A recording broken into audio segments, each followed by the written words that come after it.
आचार्य जी।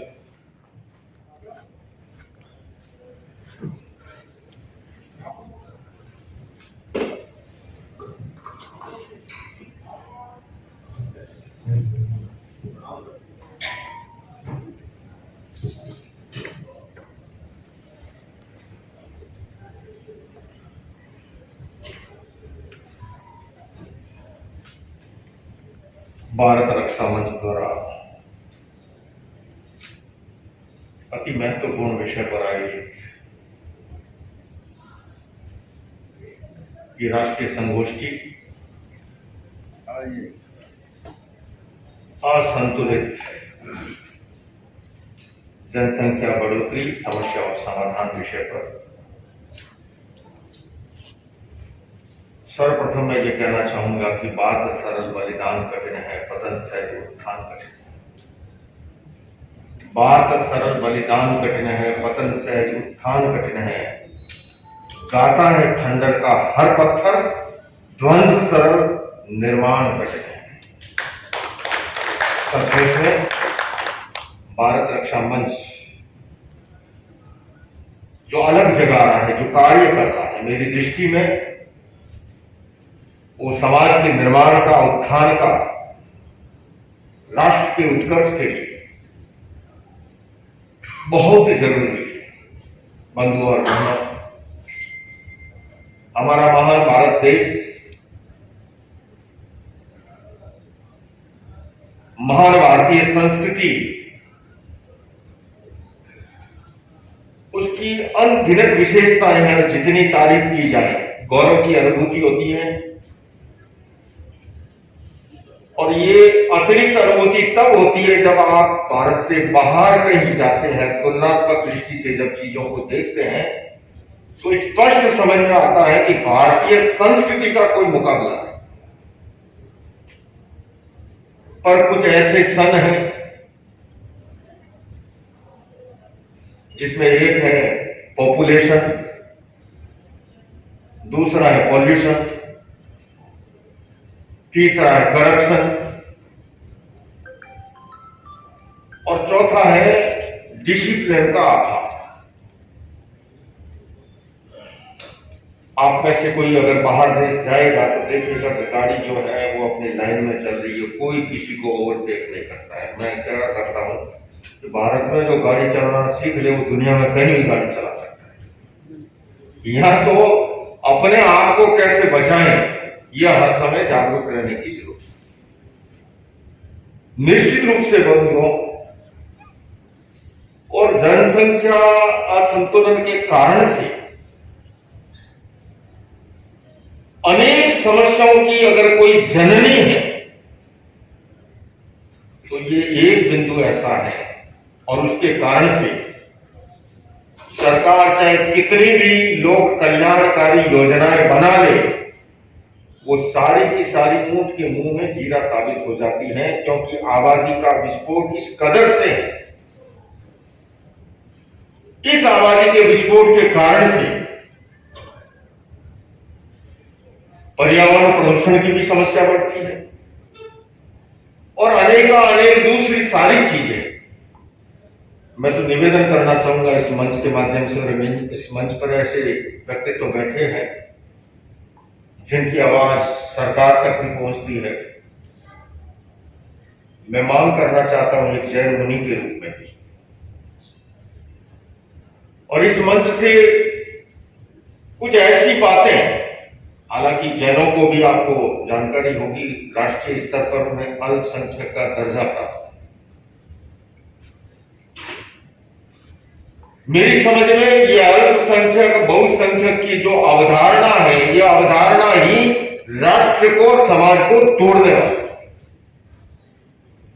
ये केवल vote bank की राजनीति के हिस्से के सिवा इसमें कोई सार नहीं। तो आप में से कोई प्रश्न कर सकता है कि आपने जैन समाज का तो सपोर्ट किया है, निश्चित रूप से किया है। मैं बेबाकी से इस बात को स्वीकार करूंगा, और उसके लिए मेरा यह कहना है, न हो तो किसी के लिए ना हो, और अगर है तो असली अल्पसंख्यक कौन आप संधि विच्छेद कीजिए जो संख्या की दृष्टि से अल्प है, भला जो 15%, 18%, 20% हो गए हैं उसके बावजूद भी, और जो केवल 0.50% भी नहीं है, तो ये अन्याय है। और सचमुच में तो अगर इसको खत्म किया जाता है तो मैं कहूंगा सबसे पहले मैं पूरे समाज की ओर से कह रहा हूं कि समाज उसमें सबसे आगे खड़ा होगा समर्थन में कि इस अवधारणा को खत्म किया। लेकिन ऐसा नहीं हो सकता कि 5 लोग तो चूरमा करे और छठा जो वास्तविक है हकदार वो बाहर बैठा रहे, ये गलत बात है। अनेक ऐसी चीजें हैं। हिंदू धर्म की बात आती है, मैं निवेदन करना चाहूंगा, मुझे अगर कोई पूछे कि आप हिंदू हैं, मैं गर्व के साथ कहता हूं मैं हिंदू हूं, क्योंकि हमारे यहां हिंदू की परिभाषा जो है संकुचित कभी नहीं की गई। चाहे आप सुप्रीम कोर्ट की परिभाषा ले लो, चाहे राष्ट्रीय स्वयंसेवक संघ के मोहन भागवत जी अनेक मंचों से कहते हैं। और मैं तो जिस इलाके में मेरा जन्म हुआ आपको निवेदन करना चाहता हूं, मेरी जन्मभूमि राजस्थान में भी सीमांत प्रहरी बाड़मेर जिला, जहां आज भी स को ह बोला जाता है, सासू जी को हाउ जी कहते हैं, शाल को हार कहते हैं, शीरा को हीरा कहते हैं। स का अपभ्रंश होकर के बनारस सिंधु नदी के इधर रहने वाले। हाँ, अगर आप हिंदू की परिभाषा केवल वैदिक धर्म से ही करोगे तो मैं समझता हूं हम अपने साथ ही न्याय नहीं कर पाएंगे। इस मंच पर से आदरणीय केलकर जी जो बोल रहे थे, बहुत ही किस तरह से बांग्लादेश घुसपैठियों के विरुद्ध कार्य किया है, अपनी जान को जोखिम में डालकर इस संगठन ने, जितनी तारीफ की जाए कम है। किंतु मैं हिंदू समाज की संगठन के लिए, उसकी बढ़ोतरी के लिए यह भी कहना चाहूंगा कि हिंदू का अर्थ केवल इतना सा नहीं है, बल्कि मैं निवेदन करना चाहता हूं, मन की पीड़ा भी व्यक्त करना चाहता हूं कि जब जब जैन के किसी संकट आए उस समय भी उतना ही साथ खड़ा होना चाहिए, क्योंकि जैन हिंदू है। वो समस्या चाहे समेत शिखर की हो, चाहे कालीतला की हो, चाहे गिरनार की हो, उस समय ऐसा नहीं हो सकता कि 2 तरह के बटखरे, वो लेने के टाइम एक तराजू है, देने के टाइम दूसरा तराजू। अगर ऐसा होगा तो हम समाज को कमजोर करते जाएंगे। बंधुओं और बहनों, मैं अधिक लंबा समय नहीं लूंगा, लेकिन यह अवश्य निवेदन करना चाहूंगा कि जनसंख्या नियंत्रण का मुद्दा, मैंने विज्ञान भवन के एक कार्यक्रम में भी, जब MIT की यूनिवर्सिटी की ओर से कार्यक्रम आयोजित था, मैंने निवेदन किया था कि बहुत देर हो चुकी है इसके लिए। अब हर पल का विलंब जो है वो व्यक्ति को अधीर कर रहा है। अधीर इसलिए कर रहा है कि समस्या अब जो है, जिसको कहे ना, नाक के आगे पानी जा रहा है। अगर हम जनसंख्या के इस असंतुलित नियंत्रण को शीघ्र नियंत्रित नहीं किया तो आने वाले समय के अंदर समाज को अनेक और समस्याओं से रूबरू होना पड़ेगा।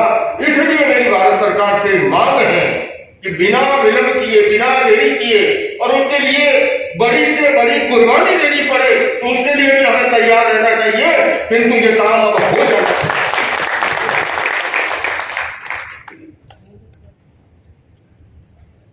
बंधु और बहनों, जैन समाज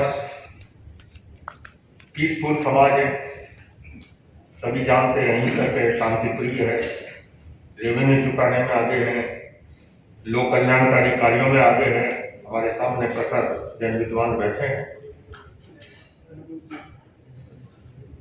किंतु साथ साथ ये भी निवेदन करना चाहूंगा, कभी कभी कहा जाता है कि जैनों की अहिंसा पे प्रश्न चिन्ह उठता है, लेकिन मैं इस मंच से स्पष्ट करूं कि अहिंसा का अर्थ ये नहीं है कि कायर हो जाना, बल्कि आप ठीक से अध्ययन करेंगे इतिहास का, प्राचीन समय में जैन श्रावक प्रधान सेनापति का दायित्व उन्होंने निभाया। सामंतवादी, साम्राज्यवादी मानसिकताएं होती थी। एक राजा का देहांत हो गया, पड़ोसी राजा ने अवसर देकर व्यापक कर दिया, महारानी ने उस समय एक जैन श्रावक को प्रधान सेनापति का दायित्व देकर के मोर्चे पे रवाना किया और रवाना किया। रास्ते उस समय के यमनियम के होते, रात्रि के समय युद्ध नहीं होते थे, संध्या का समय, बीच में अमावस्या पूर्णिमा का दिन आ गया। हमारे हिंदू सनातन परंपरा के अंदर भी हमारे साथ तिथियों के साथ बहुत से ऐसे रीति रिवाज जुड़े हुए हैं, हमारी संस्कृति है। तो अमावस्या पूर्णिमा के दिन पाक्षिक प्रतिक्रमण किया करते हैं, यानी कि 15 दिनों में किसी के साथ गैर विरोध हुआ हो तो उसको फॉरगिवनेस, आज की भाषा में कहूं तो अकाउंट्स क्लोज कर देना। वो प्रधान सेनापति भी बैठा हो, उस समय एक इंडिया, बे इंडिया, ते इंडिया, चौ इंडिया, पंच इंडिया, सभी जीव जंतुओं तक से माफी मांग रहे। सैनिकों ने देखा, अरे ये क्या युद्ध में जीत दिलाएगा, ये तो कीड़ों मकोड़ों से माफी मांग रहे। महारानी तक शिकायत पहुंची, रातों रात वेश बदल के महारानी वहां पर पहुंची और पूछती है कि ये मैं क्या सुन रही हूँ। प्रधान सेनापति श्रावक कहता है, महारानी साहिबा जो आपने सुना है बिल्कुल ठीक सुना है, मैं एक जैन श्रावक हूं, मैं चींटी को भी अनावश्यक नुकसान नहीं पहुंचा सकता, किंतु जहां पर मेरे देश की ओर अगर किसी ने आंख उठाई तो मैं जो है उसको कभी बर्दाश्त नहीं कर सकता। हिंसा के भी 3 प्रकार है, एक है आरंभ या हिंसा, विरोध या हिंसा, संकल्प या हिंसा। 2 भागों में बांटे तो आवश्यक अनावश्यक। जैसे मैं बताऊं, अगर मच्छर आपके आंख पर आके बैठा, हो सकता है आपको डेंगू हो जाए, मलेरिया हो जाए, आपने उसने इतना पर उड़ा दिया, मार दिया, ये कोई जरूरी नहीं है, ठीक है। लेकिन धार्मिक होने का मतलब ये नहीं है कि आपकी बहन बेटी की इज्जत पर किसी ने हाथ डाला, अरे मैं क्या कर सकता हूं, मैं तो धार्मिक हूं, ये कायर नपुंसकता है। उस समय जो प्रतिकार के लिए तुम्हारे हाथ में आए, उससे विरोध करना, प्रतिकार करना, ये तुम्हारा समाज धर्म है, तुम्हारा राष्ट्र धर्म है, और ऐसा नहीं करते हो तो तुम निश्चित होते हो। ये व्यवस्था है हमारे यहाँ पर, ये मैं अपनी ओर से कुछ नहीं कह रहा हूं। 10 प्रकार का धर्म का, ग्राम धर्म, नगर धर्म, समाज धर्म, राष्ट्र धर्म, ग्राम पंचायत के यम नियमों का पालन करना ग्राम धर्म है, समाज के नियमों का पालन करना समाज धर्म है, राष्ट्र की सुरक्षा करना ये हमारा राष्ट्र धर्म है, और उससे अगर च्युत होता है तो अपनी भूमिका से च्युत होता है। इसलिए हमारी अहिंसा कायरों की अहिंसा नहीं। हाँ, ये तो जैनी क्या हिंदुस्तान की भी ये विचारधारा रही कि हम किसी को छेड़ते नहीं है, लेकिन कोई हमें छेड़े तो हम उसे छोड़ते भी नहीं। तो मैं इसलिए ये निवेदन करना चाहता हूं कि जनसंख्या नियंत्रण का जो ये मुद्दा है, ये कोई धार्मिक मुद्दा नहीं है, ये केवल एक राष्ट्रीय मुद्दा है इस समय। अगर राष्ट्र को हम कहते हैं इतने ट्रिलियन डॉलर की हमको इकोनॉमी बनानी है, ये इकोनॉमी ऐसे ही नहीं बन जाएगी। उसको बनाने के लिए सबसे पहले इस पर नकेल नहीं डालोगे, जितनी योजना बना लो वो सारी की सारी, जैसे मैंने कहा, ऊंट के मुंह में जीरा साबित हो जाएगी, और उसके लिए जरूरी है। तो इसलिए बंधुओं और बहनों, आए, हमारे भारत रक्षा मंच ने जो ये मुद्दा उठाया है, हम सभी कंधे से कंधा मिला करके, कदम से कदम मिला करके इसमें साथ खड़े हुए इस आवाज को इतनी बुलंद करें, इस आवाज के अंदर इतनी ताकत लाएं कि सत्ता और सिंहासन पर बैठे हुए लोग भी जो निर्णय लेने के अंदर जो है वो देरी ना करें। और मैं अंत में आपके सम्मान में कहना चाहूंगा कि इतिहास कांच के टुकड़ों का नहीं, उज्जवल हीरों का बनता है। इतिहास कांच के टुकड़ों का नहीं, उज्जवल हीरों का बनता है। और इतिहास घास के तिनकों का नहीं, फौलादी तीरों का बनता है। अरे समरांगन में हथियार डालने वालों, इतिहास कायरों और भगोड़ों का नहीं, ऐसे त्यागी तपस्वी बलिदानी हीरों का बनता है। आइए बंधुओं, हम सब साथ खड़े हो और इस काम को आगे बढ़ाएं। इन्हीं शब्दों के साथ ओम